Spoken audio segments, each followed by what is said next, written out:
5 ans de réparation pour me remettre de 16 ans de vie auprès d'un homme qui m'a fait vivre l'enfer. J'ai eu le déclic un après-midi, j'étais en train de donner le goûter à mes 2 derniers enfants. Et là, il est rentré parce que j'avais oublié de repasser sa chemise. Il était tellement furieux. Il m'a arrêté, il a commencé à lever la main sur moi. Sans m'en rendre compte, j'ai basculé la table et mes enfants, qui étaient en bas âge, sont tombés. Il m'a traîné dans la chambre, j'ai repassé sa chemise. Il est sorti.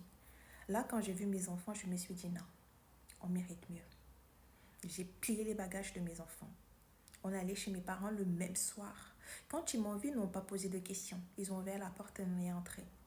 Je vous assure qu'ils ne m'ont jamais demandé ce qui s'était passé, pourquoi j'avais pris cette décision. J'ai pleuré toute cette nuit-là. Ma mère, quand elle entrait dans la chambre, elle m'a juste pris dans les bras et m'a dit « Sois forte ».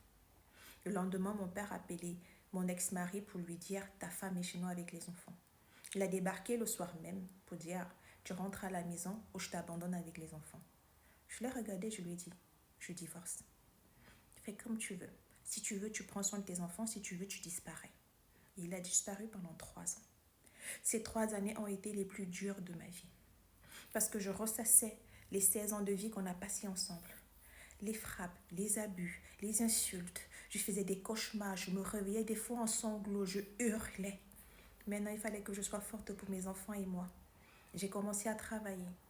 Je faisais une formation.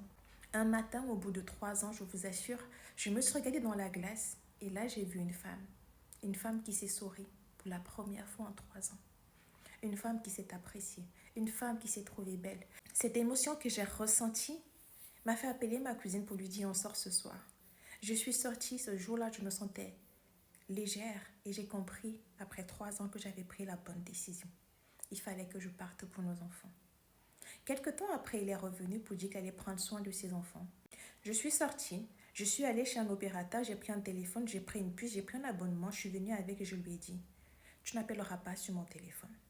Tu appelleras sur ce numéro. Si tu veux verser la pension de tes enfants, verse dans mon compte ou verse dans le compte des grands-parents. Mais toi et moi, on ne se parlera plus jamais. » Il est reparti. 1 an encore sans donner signe de vie. Mais à partir de la 4e année, je vous assure, je me sentais de mieux en mieux. J'ai recommencé à prendre soin de moi. J'ai recommencé à m'aimer. J'ai recommencé à vivre, à sortir, à aller dans des cérémonies, choses que je ne faisais pas et que j'avais arrêté de faire depuis très longtemps. Cette année, j'ai déménagé avec mes enfants. On a pris un nouveau départ, dans la même ville que mes parents. Je me sens tellement heureuse, tellement légère, tellement en phase avec moi. Ça m'a pris 5 ans pour me remettre.